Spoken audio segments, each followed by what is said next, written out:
everybody, welcome back to Morning Commute. I woke up this morning and found that my usual backlight that I use for video calls is broken. So if I look a bit shadowy in this light, that's the reason why. Hope you're doing well. Hope you're having a good morning, regardless of whether you're going to join us on the meeting, and we've got a few people in the waiting room now, or you're watching on catch up. Or you're watching live on the show. But if you are watching live, I don't have my phone. If you are watching live, please do make sure that you comment on Facebook, let us know you're watching live, and ensure that you get involved with the Havering Means Business Morning Commute, because we love to hear from you. So yeah, it's all good this morning, all good apart from my light breaking.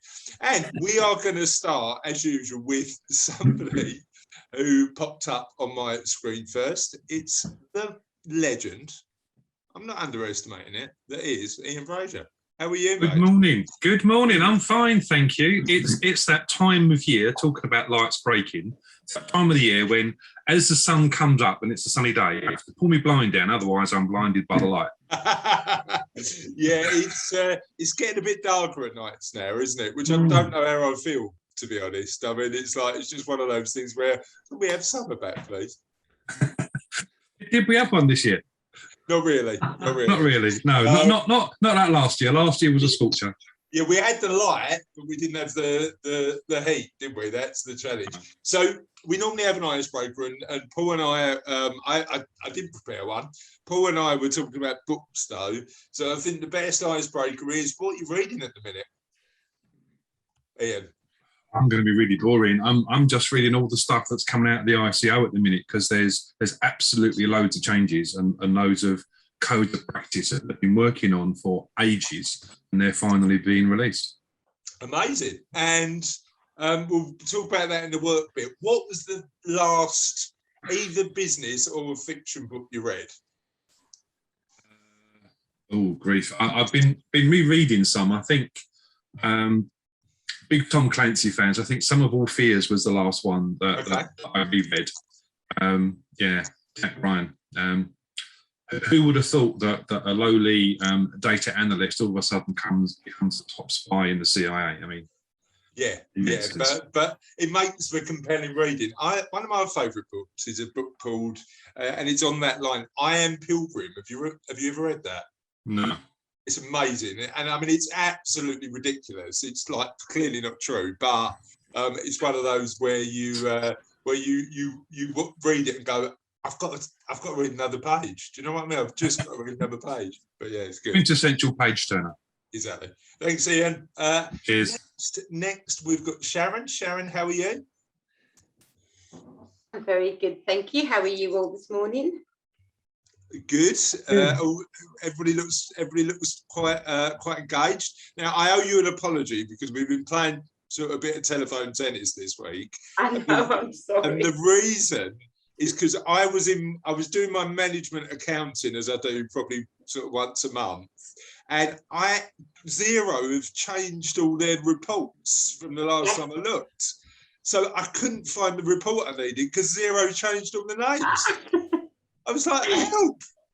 Did you find it? I did. As you know, I mean, clearly I've got my own accountant, and I've got a pretty good network of accountants that we work with professionally.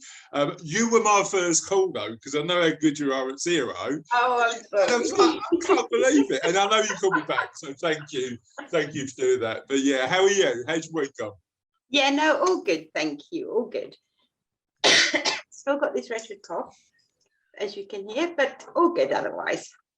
And talk to me about books. What are you reading at the minute? Fiction, non-fiction? What are you doing? I'm doing two at the moment. One is Bossett by Carl Reader, that Carl is claiming is the new E-Myth, effectively. So I will let you know as I get through it, but I'm still reading it. Now, funny enough, on your recommendation, yeah, it's a good one. It's on my to read pile because I haven't read it yet. But on your recommendation, it's on my list. Well, I started it, got a way through it, and then put it down, and I've just picked it up again. And I'm also reading a Danielle Steele book, as you do. Just trashy romance, because that was my holiday reading that I haven't finished yet.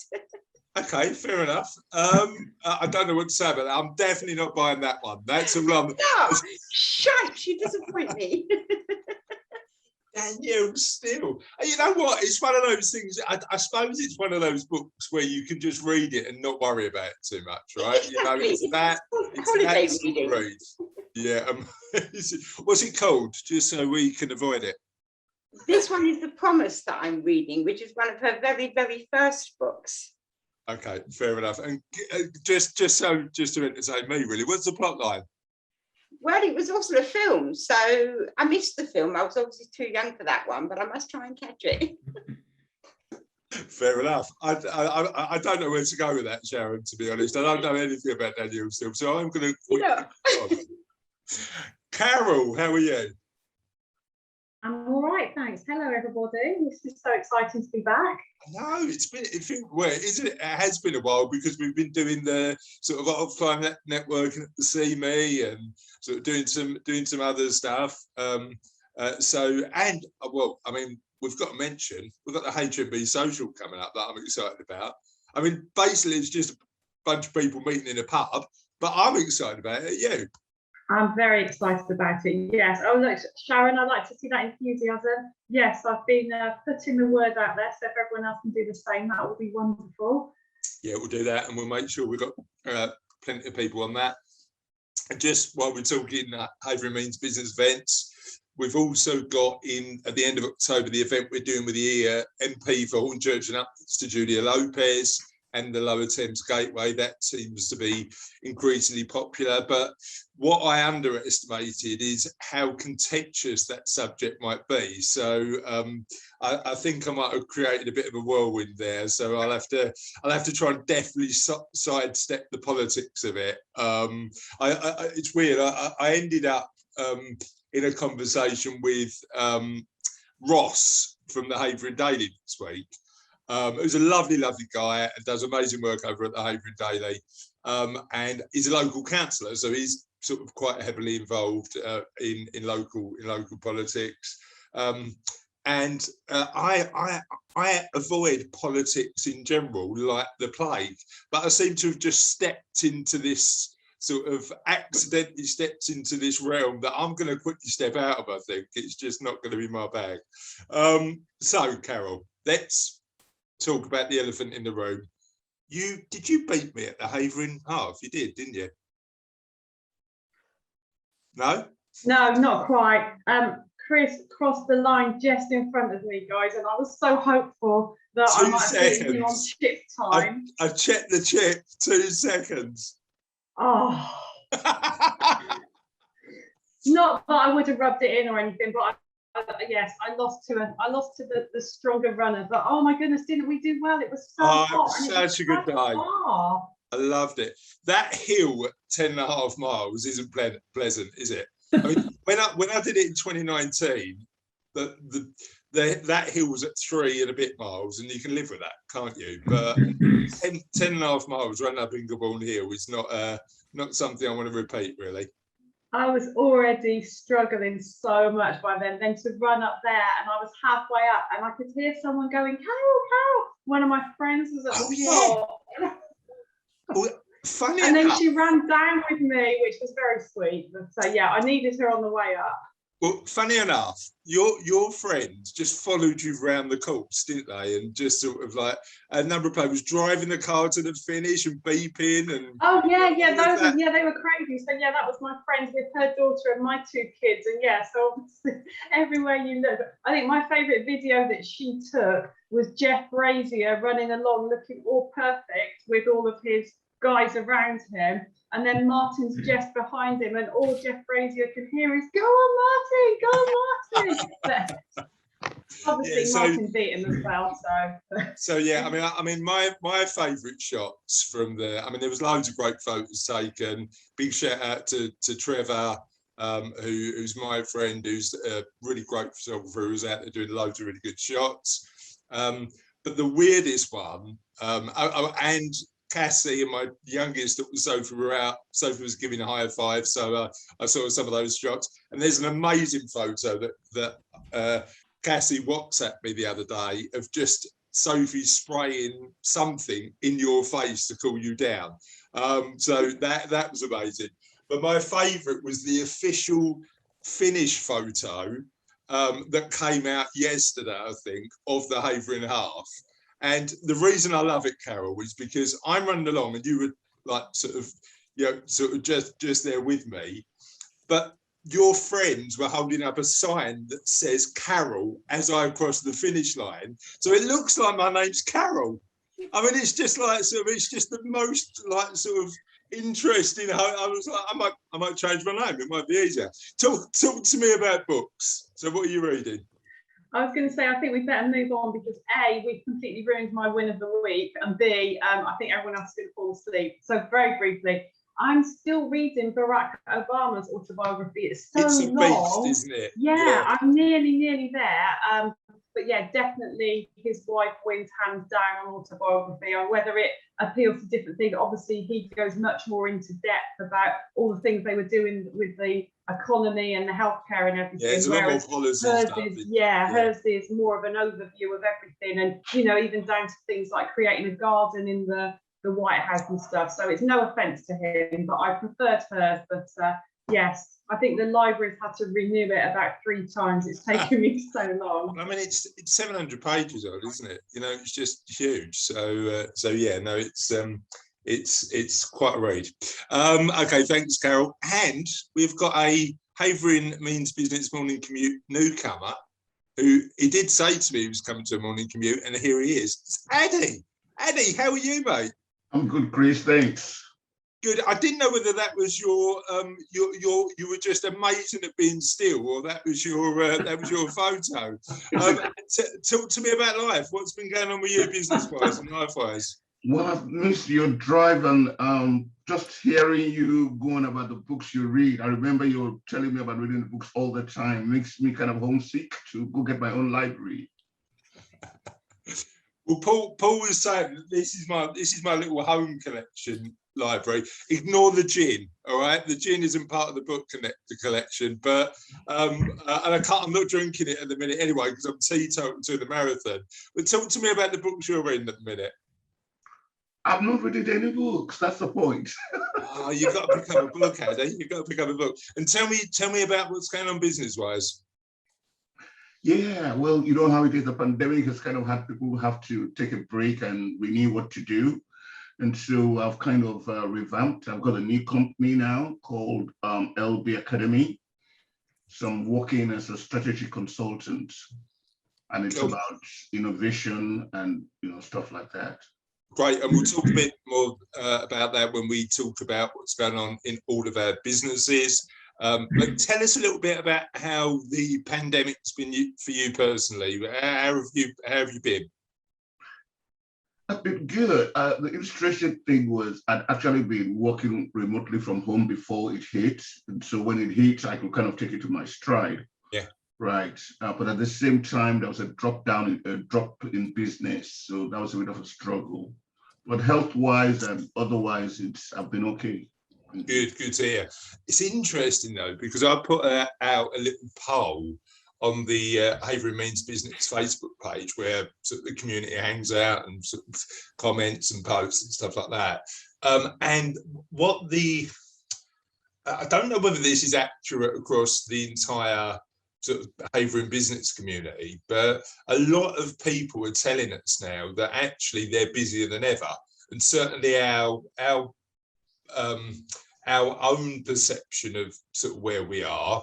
And again, it's been strange for Savello, but we've been busy sort of probably since August last year and as busy as ever.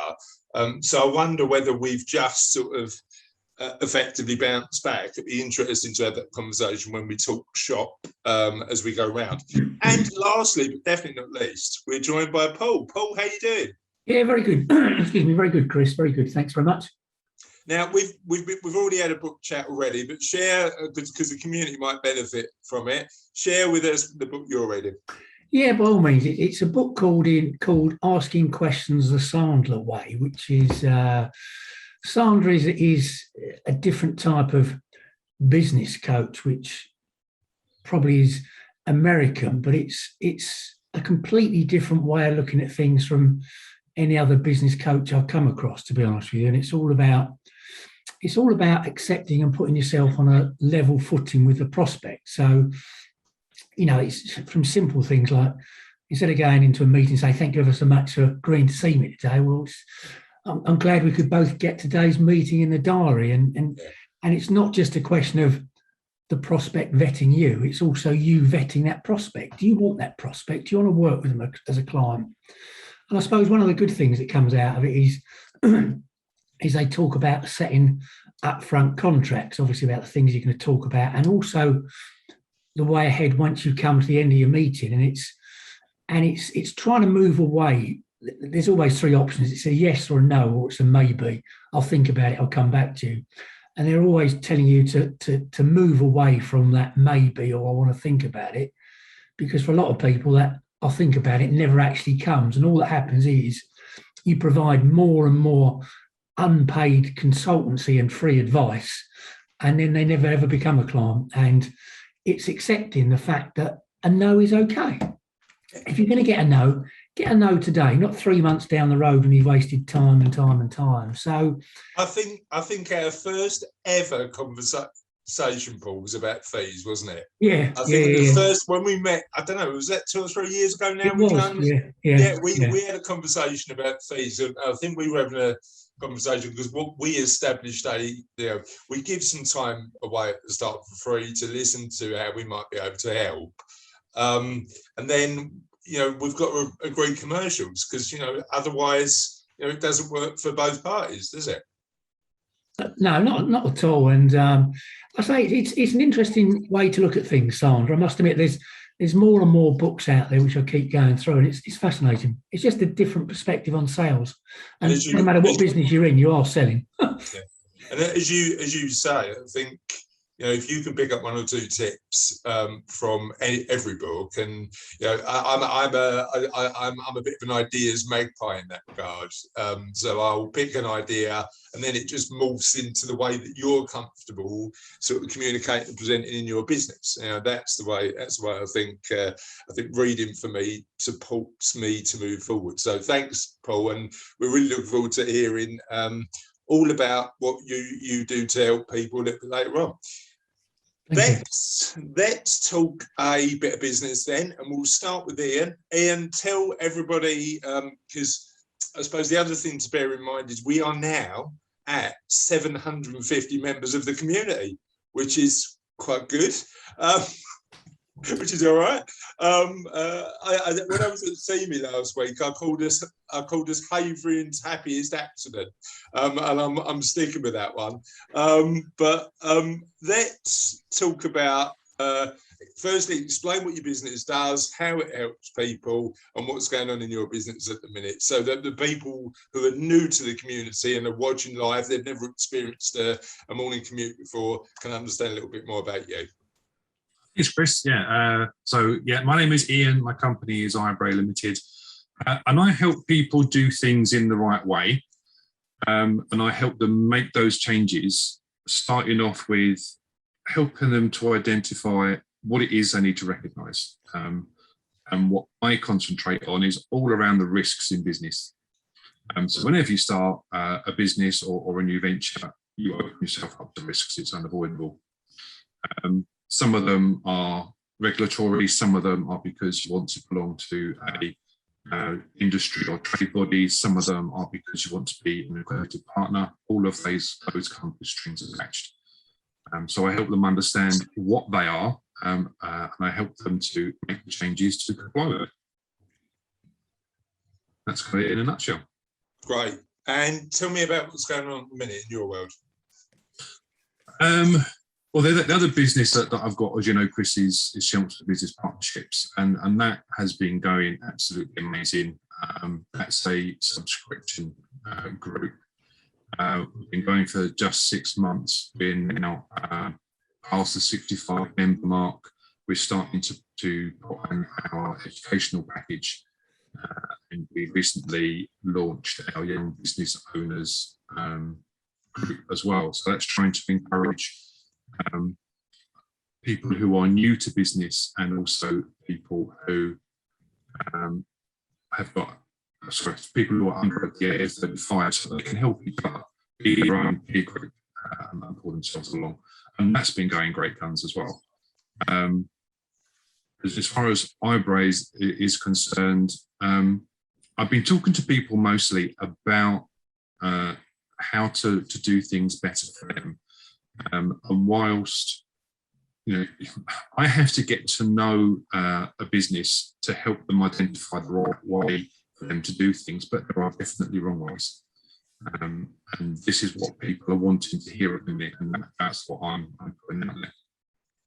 Great stuff. And Sally came to Sally, who's also involved in Children of Business, came to our See Me event last week, and certainly from, I think, both our perspectives, there's some potential collaborations there that we might explore in the future. So yeah, so really good stuff. Thank you, Ian. Really appreciate that. No problems. Talk to me a little bit about, in terms of the support you're going to be delivering to the members of the business partnership. What are you looking at? We're trying to hit the common challenges first. So we've been spending quite a bit of time talking to the members, understanding what it is they want to see. And there are some very specific things by industry. So within our charity group, they want to find the right CRM because it's a big problem for them. They haven't got big budgets for admin, and it's a real challenge for them. We're going to meet with our main business group next week. And there's probably going to be quite a few more diverse issues there. And that's going to be really interesting. And the education part is really what sets the partnerships apart from a lot of other groups. So Chris, I mean, you've got loads of potential within HMB to provide information and education. As members, probably we're not pushing you enough to actually make that reality, but you've got the same kind of potential to provide that, even if it's just through use of an online portal. Well, I mean, bear in mind, and it's probably not something we promote as much as we should, but we have got a online learning platform as part of the premium membership deal. And we do need to promote that better, I think, because I don't think many people are aware that happens. So thanks for the nudge, Ian. I appreciate it. It's all good. Sharon, talk to me about what's going on in your world, in your business. Oh, and for the people who are new in the community and are watching live,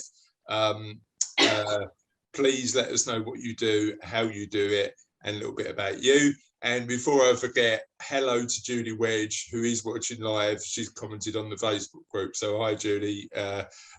We hope to see you at another meeting soon. Sharon, tell us a little bit about you. So mine's been a bit quiet. I've had 10 days out on holiday, which was absolutely amazing. And coming back from that, I've just been playing catch up. There's nothing super exciting, but what is exciting is I've taken my foot a little bit off the marketing, because in the run up to holiday, I didn't want a whole load of new inquiries. But what I've received is a lot of referrals from existing clients. So in the last 2 weeks odd since I've been back, I've had 11 referrals from existing clients, which is just phenomenal. So that I'm really pleased with. Yeah. Why do you think it's been as intense over the past few sort of couple of weeks? I think a lot of them are friends of the existing clients that are starting up their own businesses now, where they've either been made redundant or they've decided they want to change in lifestyle and they do like this working from home business. And there's a lot of new businesses starting up. So there's a couple that are tiny. There's a couple that are going to be amazing. One's a Michelin style restaurant that's opening up near the American Embassy. So that one's really intriguing. But he's only going to be able to seat 36 people. Gotcha. So it's going to be quite exclusive. And bless his socks, he's going to take a £50 deposit for every table booked. So it's like, okay, this is going to be interesting.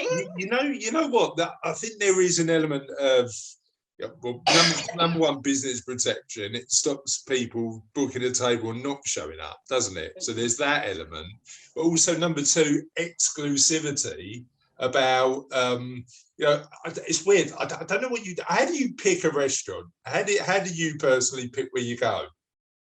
I go by word of mouth, or as you know, clients, because we've done that one before as well. So it's really just depends. Yeah, I mean, I like sort of like something that there's a bit of a story behind it. Yeah. So there's a, because I'm a bit geeky, there's a restaurant in London where you effectively order on the table, so you can push the table and order your meal and stuff like that. So it's very like tech savvy. I quite like Benihana's, where the food's like sort of done in front of you and it's a bit of a show and stuff like that. But the one that I intended to go pre-pandemic, and somebody recommended it to me and said, look, it's a really interesting night out, is the one where you eat entirely in the dark. Have you heard about that?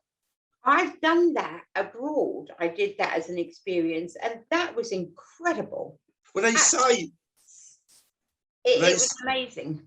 They say the taste of the food's intensified because you're not using the sense of sight, and therefore you're more focused on the taste. So that's one of those. And then the other one is the one where they sort of take you in a crane up in the sky, and you eat on a table in London. So Sophie, my youngest daughter, and I did up at the O2 couple of months ago, and literally as we were climbing up the O2, they were taking a crane of people. Half of them looked really excited, half of them looked petrified, to be honest. But yeah, what's the best restaurant you've been to, Sharon? What one stands out in your mind? I think the nicest one I did was Gaucho's in Piccadilly, which was a while back now, but it was just brilliant. The service was good, the food was good, the atmosphere in the restaurant was just relaxing. It was just so nice. Amazing. And it's interesting, as you know, because you attend, Savello, my financial planning business, runs a inner circle event every month. And interestingly, one of the conversations we had at the last inner circle that was this week was about the importance of teamwork and collaboration in terms of helping clients. And actually, I mentioned the fact that we're working together to support a client at the minute, and that is key for me. I think, getting the right people in the right place to support a business is so important. What do you think? I think absolutely, because every business owner, when they start their business, there's a clip on YouTube by a guy called Siku Andrews. I can share it with you after. And this was at a conference that I was at in the States. And this was nearly 7 years ago, nearly actually. And his main point is that as a business owner, you cannot be the stationery order, the receptionist, the tea maker, the salesperson, the financial person, the chief executive. You just can't do it all. Yeah. So you do need people around you to support you in growing your business so you could do what you do best. Although I did feel sorry for our particular client that we saw for lunch a couple of weeks ago, because we did gang up on him a bit, didn't we, Sharon? I mean, it was a bit like sort of, you need to get this sorted out. But in his best interest, if we didn't care, we wouldn't bother, would we? Definitely. So the good news is I'm going down to see him for lunch again in a couple of weeks. So yeah, all good, and we're moving in the right direction. So thank you for that. I'm pleased to hear that. Carol, how are you? Tell us about what's going on in your business and what's happening. For anyone watching that doesn't know me, I'm Carol from Door to Door, and we're a leaflet distribution company. We cover Romford and Hornchurch, and we can get the rest of Havering covered because we're a franchise, so our neighbour covers the Raynham side of things. And generally, I like to show off a few of our customers as we're really busy at the moment, really busy. It's I think it's that whole September effect of it's kind of a new beginning when everyone goes back to school, isn't it? But also just, a sign that businesses are waking up and realising that, if they do put their name out there, they are going to get some business. So I've always estate agents, always do leaflets, works really well. And these little business cards from our lovely long time. This is our first customer and they're still with us. Keystones from Collier Row. We've got this lovely booklet that's going out. If you're in Harold's Wood and some parts of Harold Hill, then Delaney's from Harold's Wood are putting out these booklets. So those are really good. This is a new estate agent who I'm going to be speaking to about Havering Means Business, maybe see if he'd like to come along to the social and then sort of commit after that to something else. Nice and thick leaflets from estate agents. Yep. We also offer designing and printing services, although we didn't do this one. There is a lot to think about. If you're looking for someone to sell your house, you don't necessarily want something of a takeaway menu thickness. But we've got so many takeaways and so many restaurants on at the moment as well. There's these ones. These guys, Deli Live, they've been in Romford a while. This is quite a new one in Romford. Pepe's looks a bit like another infamous chicken shop. And that's a fish and chip shop that's close to us. But I've got a few leaflets as well of other types of companies, because I think everyone thinks of estate agents and takeaways, but we've got all sorts of ones going on. We've got the Beauty Box in Hornchurch, which is that lovely one with all the flowers on the outside.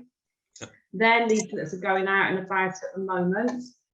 Lots of tutors at the moment. And this is in Romford Shopping Hall in the marketplace. And they've got various sessions and they're offering a free cuppa if you get one of these, which if you're in Romford, you might.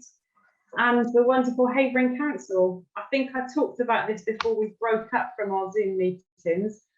We worked with them to get all of their vaccine bus dates on one leaflet, because they had in their mind that they wanted to go out every week with a different leaflet.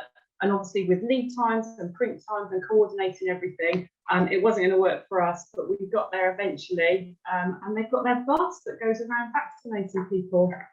This one goes up till next week. So if anyone needs to know where it is, let me know. And look at these cute little babies. We always put these out. So anyone that gets leaflets through the door will know if they're from us. It advertises our business and it also advertises for post people on it as well. So those are just our little ones that I've never shown you before. So I thought I would show you. Weirdly, I don't think I've ever seen a door-to-door leaflet. So I'm glad you've shown it. Yeah, it's good. And so you talked a little bit about the sort of the businesses that you'd expect to send stuff through your door. What's the most unusual business you've had in terms of like helping to support advertise their business? Oh, what a question. Gosh, I don't think it's so much unusual, but an interesting one to advertise, bear with me here, is we have had a couple of funeral directors, and obviously they need to advertise, but we'll tend to say to customers, say for example, an estate agent will say, oh, it may be that people keep hold of it and when the time's right, because it's not like making the decision to have a takeaway. It might take you months before you decide to sell your house. But with the funeral directors, hopefully more than a few months. Yes. Yeah, hopefully a few years. I mean, it's interesting, isn't it? Because I suppose when I look at my business, a lot of our business comes through referral. But one of the things that we are keen to do, and we do this more online than offline, is just make sure that we stay in people's minds, so that when they're ready to sort of get financial advice, which nobody rushes out to get, by the way. I had this conversation yesterday. Nobody's like waking up on a Saturday morning and going, you know what, I really need a financial advisor. It's a bit one of those services where you're getting a bit close to making some big financial decisions, and then you make the commitment to do it. So it's my job as a business owner to make sure that we're in people's minds when they're ready to make that choice. And I suppose that's sort of where those sort of leaflets fit in, right? You might not need a service immediately, but then would you recommend that a business does leaflets if the objective is to just sort of get the brand out there and make sure that people continue to be aware of you? you know, in my head, you need a bit of consistency, don't you? So how does that work in your world?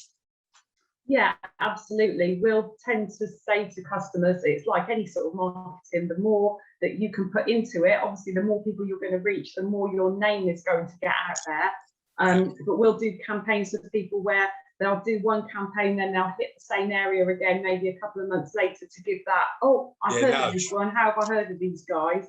And a lot of people will do it alongside social media marketing as well. So they're targeting that area on, say, Facebook. So, you know, you might get one of these through the door, and then you might see an advert for them on Facebook as well. And so you think, oh, you know, who are these guys? It's just something else to, you know, we can, our old-fashioned way can work alongside the new way. Well, and you know what's interesting? So because I've been thinking about this over the last couple of days, because one of the members of our community is Sanders Solicitors. So they're a sort of multi-office practice, 3 offices. We do some work with them. BJ and Hannah Lee, who are sort of absolute legends, have come along to quite a lot of the meetings. So they're really, really good guys. And my older daughter, Charlotte, won an award yesterday. So she got 3 A's and like an amazing A-level haul. So she had to go up and collect some cash from the and get a sort of certificate and stuff like that. Now, I don't know about you, but when I was doing my A-levels weren't as good as Charlotte's. I didn't get any cash. I mean, is this a new thing? I don't know. What was interesting is a lot of the awards were sponsored by businesses, Sanders Solicitors being one of them, and they sponsored an award for the best A-level results to then go into a law degree. So clearly it helps not only from a sort of client awareness perspective, but potentially from a recruitment perspective when those guys are coming out. So I just want to sort of do a bit of a round robin, because we've got a bit of time today. Just want to do a bit of a round robin about the other things we can potentially do as business owners to promote our business that we might not be thinking. Because Gaz said to me when we saw that, could we potentially do an award for the best, you know, financial sort of planning or maths result, you know, something like that. And that's something I'm considering. So we'll start with Paul. We'll come to your presentation in a minute, Paul, but talk to me about sort of the ways that you promote your business, potentially in a bit more of a sort of less conventional way, like sponsorship and stuff like that. Thoughts? It'll be a very short discussion then, Chris. It's funny because I was having a discussion the other day with someone, and I'll cover it off when I do my presentation, but my background is donkey's years working for a high street bank, and then I took redundancy and started off. And what I said was, when you're at a high street organisation like that, you don't appreciate how many new prospects or how many new business opportunities walk in through the door, because that name's above the door. Whereas you go out by yourself and no one knows who you are, where you are.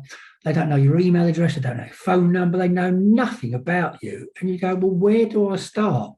And the trouble you've got is it's very, very easy to have a scattergun approach to marketing and just do anything and everything, and none of it pays off. So I suppose, in short, my marketing is very limited, direct. And it's now just, I think, from what Sharon said earlier, it really is from my existing contacts, not only for clients who are referring me, but I've also, because I worked for a high street bank for so many years, a lot of my friends and colleagues moved to other banks. So I've probably got contacts at every bank there is now. And it's just about keeping in touch with them. So for me, it's marketing is very, very limited, but I'm very, very conscious. I do need to do more, Chris, but I don't know what is the answer. Yeah, and I suppose the other thing, we've had this conversation before, because my thought actually is, you know, less like in our business, if I look at where our work comes from, it's probably from 20 really good professional introducers and our clients. You know, that's the lion's share of it. So focusing more time on building those relationships to make sure that continues to be consistent. It is very much so, and I suppose what I do, which is very limited, is I just have a system where I keep in touch with what I deem as some key potential introducers, and I make sure I touch base with them on a regular basis, whether it be via email, letting them know something's available, whether it's by telephone call. But the only thing I do have is a structured system around that, I suppose, Chris. Yeah, I mean, it's really funny as well, because during lockdown, one of the things that potentially part of the buzz of why we're sort of busy at Cervelo now is we got in touch with all of our existing clients and just made sure they were okay. And markets at that time, investment markets at that time were volatile because of the nature of what was happening. Now they've sort of recovered pretty well, but at the time, and just making that call and saying, not phoning for anything else apart from say, make sure that the stuff we've talked about for years about weathering the storm when it comes now applies. If you need us, we're there. And how are you doing is so important. I mean, it's funny, Glenn Addis, who again, really good member of the community, premium member of Havering Means Business, calls it, so when he sends his team out to keep an eye on his clients, he said, do the Joey Tribbiani, right? And I when he first said this to me, I looked at him and went, what do you mean by that? And he went, well, that guy in Friends, the Italian guy in Friends used to go, how you doing? And apparently that's the advice that he gives to his guys, to just phone up and go, how you doing? And it, just showing you care pays off. Yeah, definitely. Yeah. Okay, thanks, Paul. Ian, talk to me a little bit about what you do from a marketing perspective that works, that we might be able to learn from. Probably you picked on my weakest point, Chris, to be honest. I always find that I get the best results when I'm actually talking with people. So networking really works well for me. Apart from having the face for radio, it's probably one of those things that asking the right questions and getting to know people is a thing that I find works best. And it's not feigned. I am interested in what people do. I like learning as much as I like helping. Yeah. So the more I can learn about how diverse businesses are, what their tastes and preferences are, I get a better idea of what the pain points are, so that when I do social media posts, they become more poignant. Yeah, and that listening and learning is so important, isn't it? We can. Absolutely. And how are you finding networking now? In this different environment, and now we've come in this different environment, in the more normal environment that we're now back in. Well, it's not quite back to what it was, but people are definitely wanting to be out there somewhere, and they will pick and choose the events that they go to. So it was the event you did combined with CME was great, because it was outside on the deck at the CME Centre. So all of the risks that are out there at the moment will be minimised because you're outside. And it's brilliant.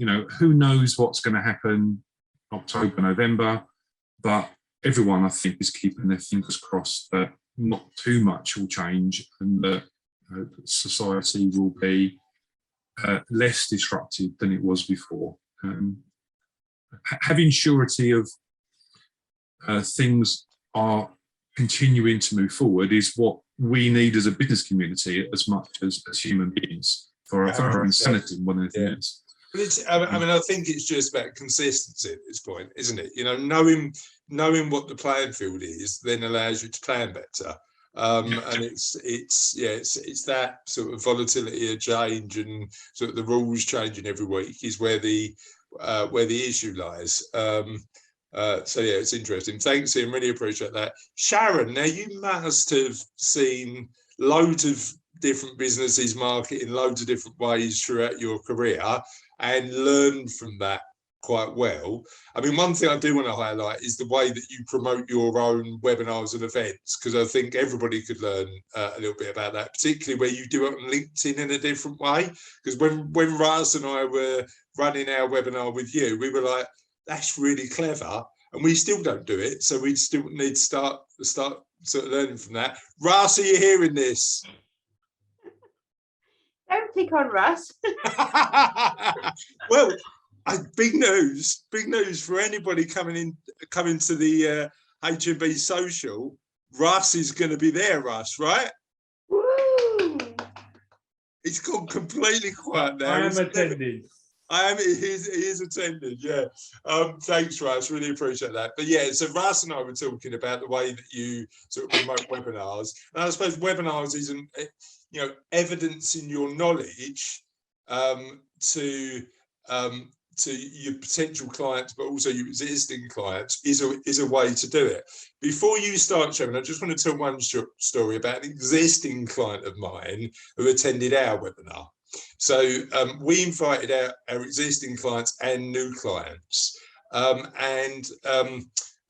this existing client said to me that I need you to sort of, he was a bit fee hesitant, so we'd been talking to him about increasing his fees for a little while, and we started running those webinars. He phoned me and said, look, you need to, my wife's got a business, she's got, you know, quite a lot of money sitting in the business account. You mentioned on that one that making a pension contribution is going to make sense to her from a corporation tax saving perspective. Can you have a conversation with her? And I was like, yeah, no worries. Are we going to have that conversation about increasing your retainer? And he was really receptive to it at that point, because we'd added value through evidence and knowledge through those webinars. So thank you for that, number one. And number two, tell us a little bit about how you sort of market, add value, and continue to promote. Okay, so we haven't done a webinar for a little while now. We made the decision to stop over the summer period, basically because people don't want to sit and listen to any more Zoom meetings and webinars. So well, I mean, we are moving away from webinars and going back to real life stuff. Well, that's something Ian and I touched on in the conversation that we had earlier in the week, and it's something that we are going to explore, and I think is exciting, because people are fed up sitting watching people in boxes at the end of the day. We all need a break from the boxes. So we've now got to make a decision as to what we do with our webinars going forward, and I suspect what we will do is still do something quarterly online for those that can't get to physical webinars. But what we do with promotion is we create an event on LinkedIn, and then you can send out invitations bespoke to your LinkedIn audience. So you can choose who in your audience is this webinar is most suited for. And you just give them a little personal nudge to say, by the way, you're invited to this. So it just, because sometimes if you just put it on as a post, they could miss it. Yeah. But I suppose the other thing is, you know, that event you create through LinkedIn hasn't got to be a virtual one, has it? It can be a physical one where you, so the concept still works, doesn't it? Absolutely. Yeah, and then talk to us a little bit about what other ideas you've seen from your clients over the years around sort of marketing that you thought, actually, that's quite clever.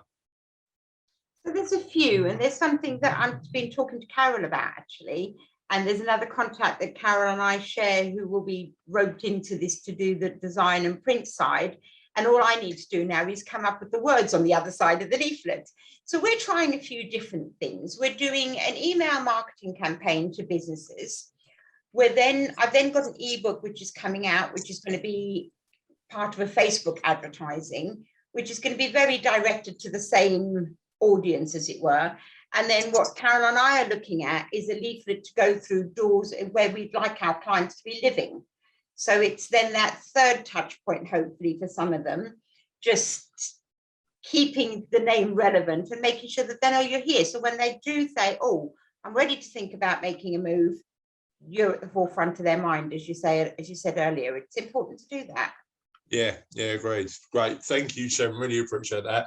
And Carol, talk to me a little bit about sort of, I mean, you're in the marketing business, aren't you? Yeah, that's what you do. So talk to me a little bit about sort of what you've learned over the years about what works and what doesn't. I totally agree with what Sharon was saying. It's all about getting yourself out there in every single way. When obviously Martin started door-to-door in this area when I wasn't on board, it was about getting out there and being seen, wearing the door-to-door branded top, so that everyone knew if they thought of leaflet distribution, then they would think of him. And then when I came on board, it is quite successful because people will say, you know, in the old days when we did face-to-face marketing, people will say to me, "Oh, I met a guy that does that," and I can say, you know, that probably is my husband, and vice versa. But yes, sponsoring a football team, getting your name on the hoarding, a rugby club or a cricket club, all of those things. We do wear our branded tops out and about. In fact, I thought of getting a door-to-door top for the half marathon, but I never quite got there, so shame on me. But and even with, I mentioned about these little babies, when people call us for leaflets, we always say, "How did you hear of us?" And it's so good when they say, "I had a leaflet through the door," because we can say to them, "Well, you know, we definitely deliver them, and you know that people look at leaflets because you did." So yeah, absolutely fabulous. Oh, and advertising on Time FM. I don't know if anyone listens to that, but just so many businesses, you know, are advertising on there, and it's just another way. People even driving around with the radio on, got the radio on in the background, is just getting your name into their heads. In terms of cost, some of these are really efficient, aren't they? I mean, we sponsored. It actually wasn't a marketing thing. It's because we had a client who was helping run this local kids football team, and he came in and said, "You are sponsoring this football team, aren't you?" And he's like, "Didn't give us much of a choice, to be honest." But we love doing it. And anybody who's been to my office knows that they gave me a shirt to put up on the wall, and it's really, a really positive thing to do to contribute to the local community. I love doing that. So yeah, just doing all that sort of stuff just helps sort of get the name out there and shows that you give back a bit as well, right? Yeah, absolutely. Chris, can I just ask Carol a question? Yeah. You mentioned holdings on local football clubs, rugby clubs, etc. I just ask ballpark what that might cost, and do you feel you've had payback from it out of interest? We haven't got one ourselves, but another HMB member, Perfect Layout, Christine and Tracy, they've got one up at the rugby club that our son goes to, Romford and Gideon Park.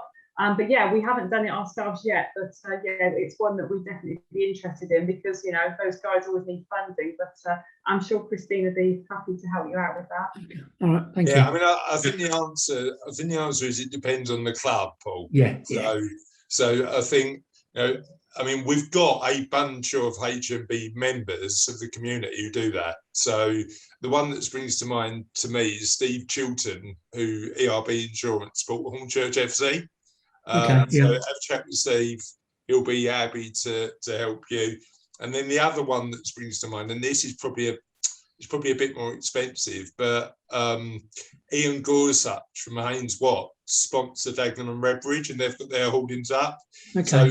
So probably worth having a conversation to see what the sort of cost difference. And then the local clubs are a bit sort of more cost effective, aren't they? So of course, yeah. Thank you. Yeah, I mean, I suppose the other thing, sort of, Sharon was talking about her book, and I'm struggling at the minute. So I'm writing my second book at the minute, and it's not a business book or a book about financial planning. It's a book about kindness, because as some of you know, I host a podcast about kindness. We've literally just hit 1,000 downloads a day on that, which I'm like, I mean, I can't believe it, to be frank. It's sort of like one of those where you go, 1,000 people a day would have listened to me and Charlotte talk nonsense and listen to people doing good stuff. But so I'm struggling with the book. 30,000 words in. I'm trying to like edit it down to a decent thing. But in 2015, I wrote a book called 3 Circles. It's about pensions, available in no good bookshops, but it did act as a really good business card to to help us promote ourselves to some of the larger corporate clients, and it worked really well. So bit of an undertaking, bit of a marathon body of work, but you know, it's probably the best piece of marketing I've ever done from a cost perspective, because it won us some really big clients. Anyway, Paul, tell us a little bit about you. I know you're presenting today, so tell us a bit about the business, and then I'm sure we've got loads of questions. Okay, brilliant. Are you happy for me to go straight into the presentation? Yeah. Yeah. All right, let me just share my screen, if I may, he says confidently. Let's see if that works. Aha, hopefully you can all see that. Yeah. Okay, let me just, actually, I just need to move you in a different part of my screen. That's a bit better. Okay. Right, as you already know, the name's Paul Rogers from a business called Synergy Commercial Finance.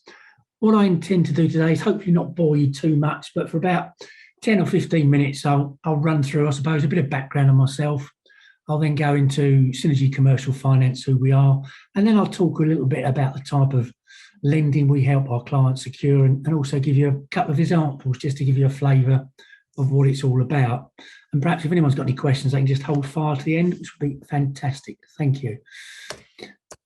So we've got the first problem, that the screen doesn't want to move on. Aha, we have live. Okay. Ooh, let's just do that. So, Paul Rogers, yes, as it says, 38 years I spent my first career working for NatWest Bank. Joined NatWest as a mere youngster back in 1978 and did all the roles you can imagine when you join a new organisation in those days, from making the tea, from sending bank statements out. And I suppose in the good old days, which most of us can remember, whereas your checkbook, for example, now turns up electronically in the post, in those days we used to have little plates in the office and we had blank checks. And when I say blank checks, it was literally that. It was just a check with NatWest name on. What we'd then do is put this plate through a special machine and we'd print your name and account number on every single, excuse me, on every single page of that checkbook. Can you imagine doing about 100 of those damn things a day, which we used to have to do? And then what we did, I think throughout the whole network, to be honest with you, we all came up with a clever idea to rig the machine up to make it go much, much faster, which involved a ruler holding one of the things down permanently. The downside was it stamped your finger on a regular basis. So I'm not sure health and safety would allow those sort of things these days. So I spent 38 years working for NatWest, did all the roles in the bank and worked my way up to, my last job was as a relationship director working in our Stratford office, where I looked after the small and medium-sized businesses with everyone up to a £50 million turnover. So I've been involved in small businesses for 20 plus years as a bank manager, and then in my current role. So I've seen most things out there, which is good. And to give people peace of mind, I am professionally qualified. I spent 5 years in evening school when I was at the bank, becoming an associate member of the Chartered Institute of Bankers. And then I don't know why, just before that I left the bank when I was in my 50s, I thought it'd be nice to upgrade it. So I then spent some more years studying to become a member of the associate of the institute. So as I say, hold my professional qualifications, which is nice to have. So Synergy Commercial Finance, how do they fit into it all? Well, situation came along 2016. The bank wanted to get rid of a number of people in my grade, and they offered us the opportunity to put our hand up and take a little package for them. So I'm and ahed about that one. Had a discussion with my wife, and we both agreed I was too young to take the redundancy. Then one day something happened in the bank which really hacked me off. So I asked my boss to send me through one of those forms, let me fill it in and see what happens. So here I am. Our franchisor is Synergy Commercial Finance. As the name implies, they deal with all types of business and commercial finance. They actually set up their business in 2015 under the Synergy banner. So they've been going 6 years now. But by way of experience, as far as they're concerned, they also set up another franchise operation called Asset Finance in 2005, which deals with, as the name implies, all types of asset finance, whether it's hire, purchase, leasing, etc., etc. And what they found there was that their franchisees were going to them on a regular basis and say, okay, well, we can do the asset finance for the business, but what about the commercial mortgage? What about the bridging loan? And that effectively is how Synergy Commercial Finance evolved, a second franchise for these guys. As I say, I'm a franchisee, and the great thing about Synergy is I have access now to in excess of 200 funders. If you think for a moment to people who naturally go to their own bank to borrow money, when they go to the bank, they're actually seeing someone who works for the bank. And if the bank is able to help and support them, of course, they have a choice of one lender. When they come to someone like me, I'm working for the client. I'm not working for one lender in particular. And I have, as it says there, in excess of 200 lenders behind me. And those 200 lenders are actually vetted by the franchisor. So it's not just a question of we take anyone and everyone who's prepared to lend money to our clients. They do a proper vetting process. And I have actually seen them kick lenders back off our books because it's come to light subsequently they don't meet the standards, they don't meet the ethics that we want. So it's good to hear from that perspective. And all the time they're looking to expand the lending book and the number of lenders we work with. So what types of business finance can I get for the clients? Well, I say to people, it's sort of the A to Z of business finance. So it's anything from asset finance, bridging loans, commercial mortgages, right through to the finance you need to buy that zoo, which you've all been waiting to buy, I'm sure. So it's literally anything and everything. And in actual fact, when I've sat down and looked at it, there is in excess of 50 different types of funding I can get my clients. And it's almost whatever you can get from your bank, I can get that not only from the high street banks, but from many other lenders we work with as well. And it's from simple things like cash advances. You all know what, obviously, shops have streamlined machines to take credit and debit card payments. I don't know how many of you know, but businesses can actually borrow against their future income stream from that debit or credit card. So a lender will know, well, okay, let's look at your last 6 months transaction through that system. We'll lend you money on the back of it. We can lend money for people to pay corporation tax, management buyouts, management buy-ins. If someone's doing a special project to do with renewable energy, again, we can look to help and support those people. We can help people buy land with planning permission or without planning permission. Now, if you think about that for a moment, why would someone want to lend on land where there's no potential planning on it or no planning on it? What's the exit route going to be for that lender? But again, we have people who will help and support our clients on that. Something that's come out of the pandemic has been very strong is more and more people are setting up and establishing Airbnbs. I'm sure you've all seen that yourself. And again, we've got lenders in that sector, and we've got lenders who will help and support people who want to borrow money through their pension to buy commercial properties. So what I'm going to do is just look at a few of the regular key areas of lending which I'm seeing at the moment. So starting off with bridging loans. Bridging loans really come in three separate categories, which is residential, which can be a house to live in, or it can be a buy to let in a rent out. It can be for semi-commercial property, which is a shop and a flat, or a shop and two flats above, or it can be pure commercial properties, which, as the name implies, is where a business operates from there. One thing I would stress at this stage is I do not deal with residential mortgages or bridging loans where someone's going to live in that property themselves. That is because that is deemed to be a regulated type of lend, and I don't deal in regulated lends. You need separate qualifications for that. However, because we're part of a large franchise, we've got someone within the network who deals with that type of thing if someone needs it. So why would someone go to a bridging loan? Because it's not the cheapest source of finance. The type of scenarios we're seeing is where someone needs to complete on a property quite urgently. And believe it or not, we actually see scenarios where someone bids for a property at auction, they have to put their 10% deposit down, and then they have 28 days to complete. And at that stage, even though they've put their hand up, bought the property, paid their 10% deposit, they haven't got finance in place to buy it. So they've got no buy-to-let mortgage, they've got no commercial mortgage in place, and yet they've got to complete in less than 4 weeks. High street lenders won't be able to complete within those timescales, which is where bridging loans come in. We help people buy a property who've got credit problems, because again, the high streets isn't going to want to lend on that type of scenario. People might want to borrow short term to pay their tax. They might want to buy a property and use a bridging loan for it because at the outset, that property is uninhabitable. there might be problems with the property. You can't get a buy-to-let mortgage on it. Again, we can look to bridge that and move it onto a proper long-term borrowing later on. And also we've got a couple of lenders who will lend funds on what's called a valuation basis only. So it doesn't make any difference at all what credit issues, what credit problems you've got, they will still lend providing the value of the property stacks up. So I suppose bridging loans is something I've started to see more and more over the last few months, to be truthful with you. Next up, commercial mortgages. That's where someone wants to buy their own property to run their business from. There, we work with the high street lenders. We've got secondary lenders, the likes of Shawbrook, Aldermore.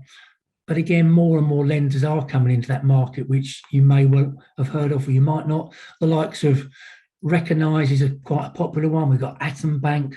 So there are many, many lenders in the marketplace looking to help and support people with commercial mortgages. And if someone's got a few credit issues, we've got second or third tier lenders who are going to help and support those people. Another popular area is development finance. I think we all know and understand that there is a massive shortage of residential property in the UK. And despite everything the government's trying to do to encourage builders to build more properties, we just still haven't got enough properties. In development finance alone, we've got over 20 funders who will help to support our clients. And one of the funders will even do 100% funding. Okay, you've got to do it on a joint venture basis where there's a share of the profits as well. And you think, well, actually, why would you want to take a deal and give away half the profits? Well, there are a number of situations where someone might have, for example, some land to the side of their existing house.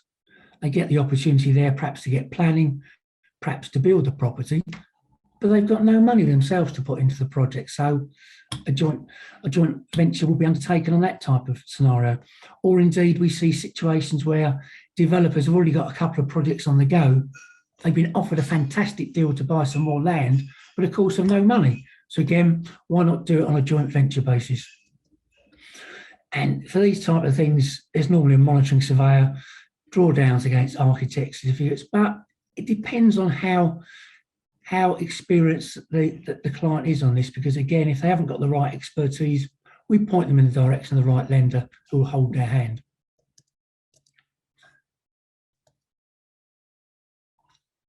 Unsecured lenders, despite what we've been through the pandemic over the last 18 months, there are still lenders who will assist the business market with unsecured loans. And by that, there's no house on the line whatsoever.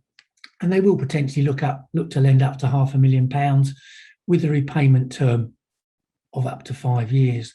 Pricing on that starts from 4.5%, which for an unsecured loan is a fantastic rate. But as you will understand, over the last few months, they have become harder to come by those because of what all businesses have been through. But there's still lenders out there looking to help and support clients. Let's just talk through a few cases so you can understand a bit more about where I come in. Recently, a scenario where someone wanted to buy their own commercial unit, which they were going to run their own accountancy practice from. He went to his own bank, they offered him a deal. I went out to a number of the high streets because the high street banks do like professional customers. And I found him a lender that was going to beat the offering from his own bank. And then as that deal went on, I managed to squeeze the lender a bit more, and we managed to reduce the lender's standard arrangement fee from 1.5% of the loan amount to 0.9%. So it was a good saving to the client. And the other interesting thing on the back of that is sometimes I receive fees from the lenders for introductions. So not only was I getting the client a better fee structure on that deal, but in theory that also meant my income was also being reduced. So for me, it's not always about getting the best I can personally from the transaction. It's about doing the right thing for the customer, which I always feel is important. Next one, commercial investment property lend. This guy runs his business from some land which has got 12 investment properties on it. And if I'm totally honest with you, most of these are nothing more than a glorified shed. All the tenants on there had short tenancy agreements where they could give a month's notice and they could walk out on those premises.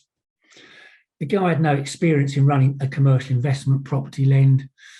One the high street banks wouldn't touch with a barge pole, but I eventually managed to find a lender that would help and support them. Well, if you think on that one for a minute, the guy's taking on a lend here through a bank who's going to put money out, but every single one of those 12 tenants could give a month's notice on day one, and there could be no rental income on day 32, if you like, after a month's notice. But again, still managed to find a lender that's going to help and support them do that. Semi-commercial investment property. This is shop and 2 flats. It was with a high street bank. Very, very low loan to value. High street bank were effectively putting out the message, we don't want this type of deal anymore. It was only a £200,000 lend. They told the client they were going to push the interest rate up on that transaction to 7% above base. I've sourced it through another high street bank at 2.43%. You can soon work out what sort of saving that guy has managed to obtain, even on a very, very low level of lend. What we're finding now we're coming out of the pandemic is the high street banks are even more cautious than they were before. They're looking at their current portfolio lens. They're going, do we want this? Don't we want it? Let's increase the price. And if the client's happy to pay it and stay, we're getting a better return. If they don't want to pay it, they're not fussed if they go somewhere else. Let's be totally honest. Next one, limited company, bridging loan. Guys buying a couple of flats in Skegness. Why Skegness? Because the rental yield on these is going to be 10%. You buy a flat down here, the rental yield is going to be about 4%. The problem with him buying these 2 units is there's no bathroom, there's no kitchen. So couldn't buy them through a buy-to-let mortgage on the outset. So we're going to bridge the finance for the original purchase, and then he's going to move on to a buy-to-let. And the last recent case is another high street bank scenario. Large complex semi-commercial investment property portfolio. The guys with a high street bank at the moment got a lend of over £8 million. The bank has tied him up in knots security-wise. He's given them every single piece of property he's got, which is probably worth about £30 million. And they've also told him they're pushing the interest rate up. So I've working on at the moment, refinancing that whole £8 million. That's going to save him 1.5% per annum. That's also going to release £15 million worth of unencumbered property to the guy, so he can borrow against that later on if he so wishes. And the important thing is, I'm also going to get a 10-year commitment from that lender. High street banks on an investment property portfolio where it's semi-commercial, commercial, will only give a 5-year commitment. Whilst it's a longer repayment term, it's only a 5-year commitment. So at the end of 5 years, the client then has to pay another arrangement fee. He then has to pay for all those properties to be revalued again. So that deal there for the client is going to save him well over £1 million over the 10-year term. In fact, probably eligible towards 1.5 million. But that's the type of thing we're seeing. You know, people, the banks don't want these type of deals anymore. Or if they do, the price just goes up and up. What doesn't bank like? They don't like people with adverse data, county court judgments, bankrupts.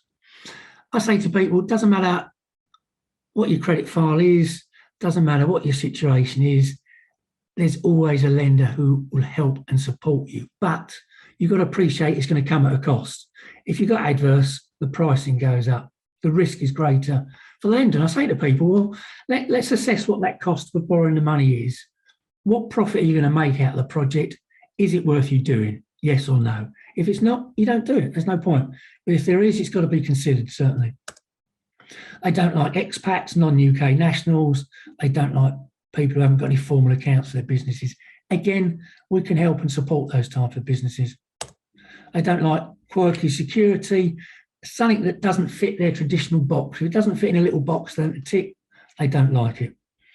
Bridging loans, open-ended, they don't like that. What do I mean by open-ended? It means there's no formal repayment period. If bridging loans it's normally agreed that you take a bridging loan for 6 months, 12 months, 24 months. If you don't pay it back within that term, the lender will ask you to sell the property. We've got lenders who will provide an open-ended bridging loan until your credit position improves, for example. So where do my referrals come from? I suppose this touches on what we spoke about earlier, really. It comes from repeat business.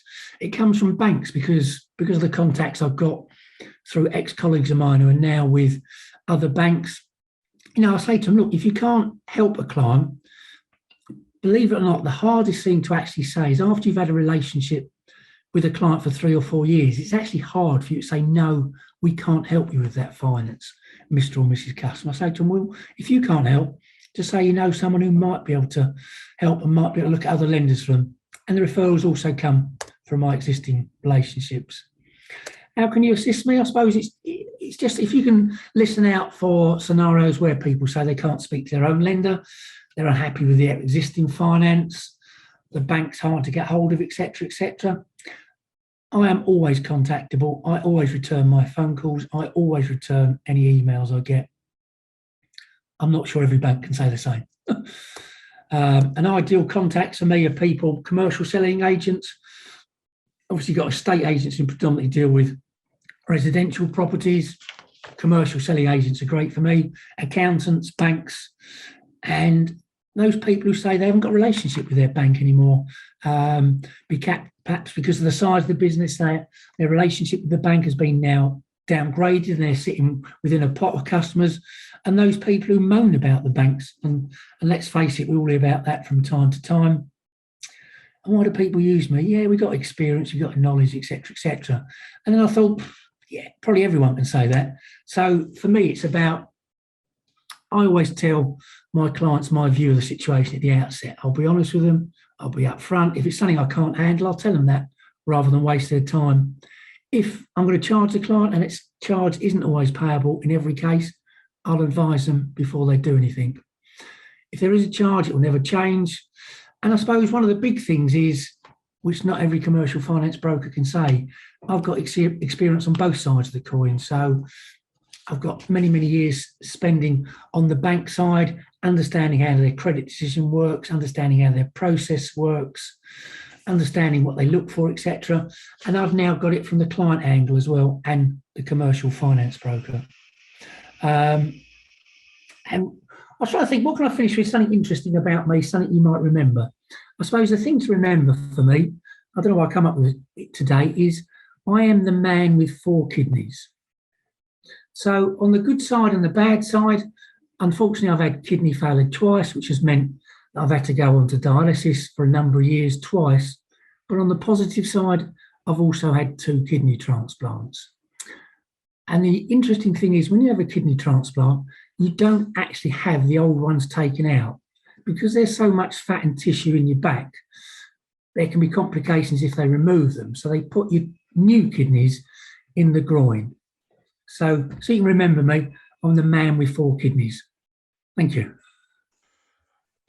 I genuinely didn't expect that, Paul. I just trying to think, what can I finish with? Yeah, I mean, it's clearly controllable now, right? And it's all good, yeah. Oh yeah, very much so. It's not being greedy with the kidneys, then. I mean, sorry? 4. Yeah, so I've got my old ones, and I've got 2 new ones, which are in the groin. Yeah. Going for any more? You're gonna go for 6? Well, the trouble is, I'm just trying to work out where they'd put the next one. It might have to go on my head. You need space for your extra kidneys. Right, I'm sure we've got questions, but I've got one first. I mean, the professional buying their own commercial premises interested me because it's something that at Savannah will look at doing probably in 3 years' time.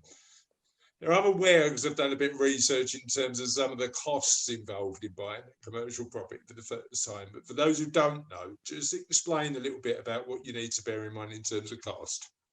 Sorry, I lost you then. Could you just say that again, Chris? It was so in terms of buying a commercial property, if you're doing it for the first time, what costs do you need to be aware of? Oh, crikey. Okay, yeah, fine, by all means.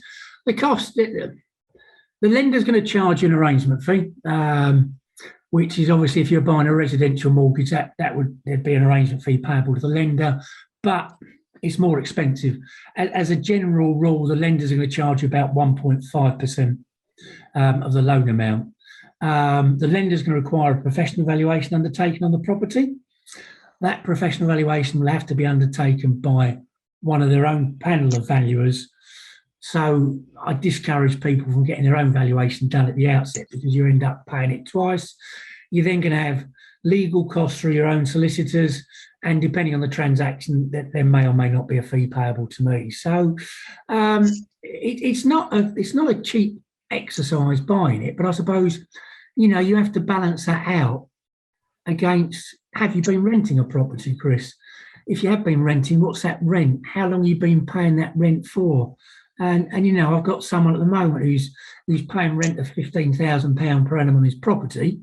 But when I talked to him, he said, "Oh, I've been there 12 years." Yeah. That's suddenly £180,000 gone. It's no different to your own residential house, is it? Well, I suppose the interesting one for me is, because I'm doing a comparison at the minute for a client where they own a wedding venue, and they're looking at putting it into their pension. And one of the big things was stamp duty. Yeah. And the impact of that. So I think so that's one of the biggest expenses when buying a commercial property, right? Yeah, very much so. Yeah, it can be, definitely. And that's obviously all dependent on linked into the purchase price. And now you've mentioned that, I suppose over the last 3 or 4 months, I've started to see more inquiries about people buying a commercial property through their pension fund, Chris, especially where it's going to be for them to run their own business from, because effectively they're then paying rent back into their own pension. Yeah, you know what? I mean, it's interesting. For this particular client, it's not going to be the right move, because we've only got a short period of time he intends to run the venue. And there's some other factors that we need to bear in mind. But for a lot of people, it's worth considering. I suppose the only factor you need to be careful of is diversification, because effectively, if you buy a big commercial property and put in your pension, you're not spreading your money as effectively as you might. You're sort of relying on that asset. But if you're the business paying the rent into it, it's certainly worth considering. Oh, very much so. Yeah. And that, as I say, that seems to be a bit more popular, right? Yeah, great stuff. Thank you. Any other questions from anybody else? Oh, sorry, was that Carol? No. Everybody's all good, right? Thank you. Oh, Ian, Ian's got his hand up. Yeah, I was going to say, what do you find is the most common amount that people come to you for finance of?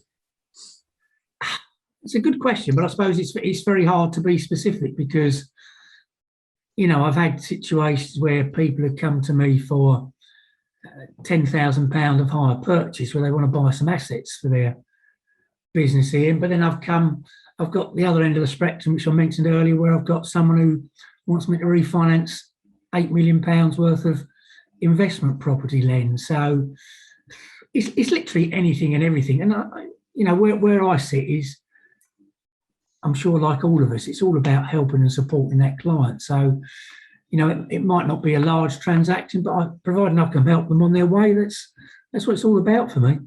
And sometimes it's just, even if I can't help them, it's about pointing them in the right direction. Maybe they need to look somewhere else or try something different.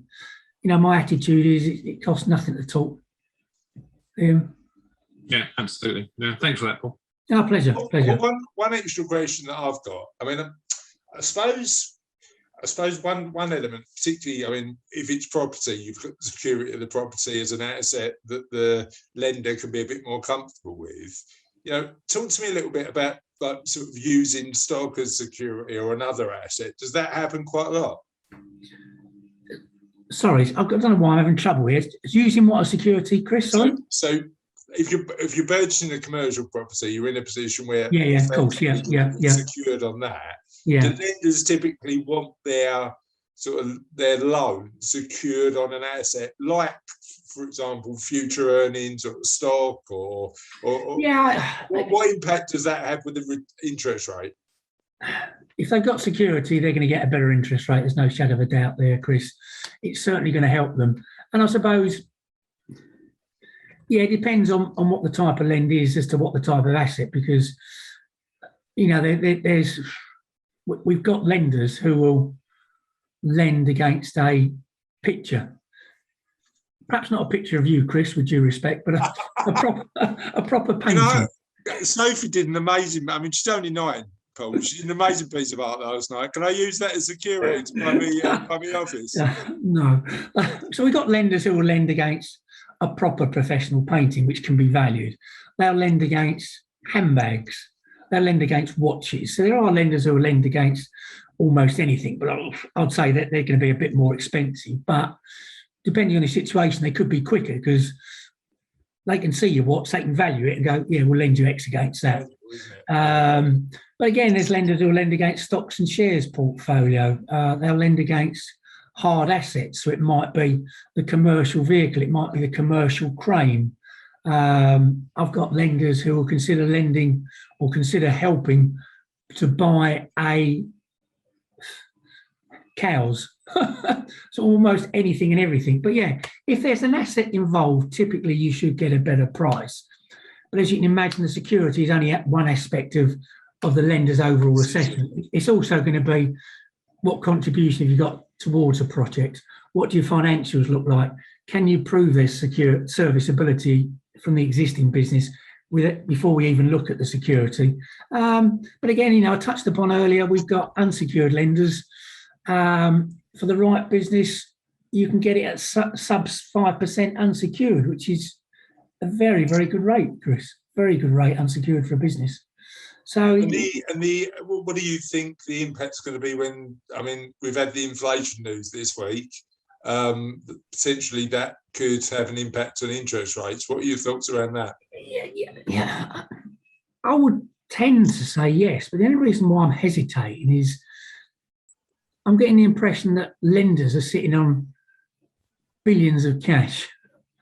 Whilst I don't deal with it, we'll have all seen in the residential mortgage rate that you can now borrow at below 1%, which is a phenomenal rate. The lenders are doing that because they've got too much money. You look at the high street banks, they don't earn anything if that money sits in their reserves at all. They've got to lend it out. And whilst at the moment they're pushing up interest rates on some of their lends to clients, I'm going, well, what do you do with it long term? You still got to get the money out there. I mean, the interesting thing for me is what the Bank of England's going to do next, because typically they use interest as a dampener to inflation, and their inflation, they might use it to dampen it down. But I agree. We shall see. We shall see. Yeah. Thank you, Paul. That was amazing. Really, really good. Learned loads, and we'll share your presentation on our Knowledge Hub on the Avery Matrix website, so everybody can see it and learn from it. As you know, we always end our meetings with Win of the Week. We will start this week with Ian. Right. Ian, my big win this week is I've been invited to speak at the Thrive Summit. It's an online business summit, which some people will already know about. And I'll be talking about safeguarding your business. So tell us a little bit about the Thrive Summit. It runs from the 4th to the 7th of October, and there are 12 speakers, including our very own Christine Huntingford from Digital Out. And they're covering all sorts of subjects. It's not just mine, but there'll be SEO, there'll be making the importance of having the right online presence in various ways, SEO, right photograph, about well-being, all sorts of things. So it's a wide range. My mission now, after Paul's comment, is to make sure a photo of me is actually valuable as an asset, because clearly it's not. But yeah, really well done on that, mate, and good luck. I'm sure it'll be amazing. Sharon, talk to me about your big win of the week. My win of the week is a bit of a personal one. So yesterday was our fast day and I got through it. So I'm quite pleased with that. That was like 25 hours worth. And yeah, I'm here to tell the tale. So that's my win this week. Amazing. When you fast, does it typically be a big meal at the end, or what do you do?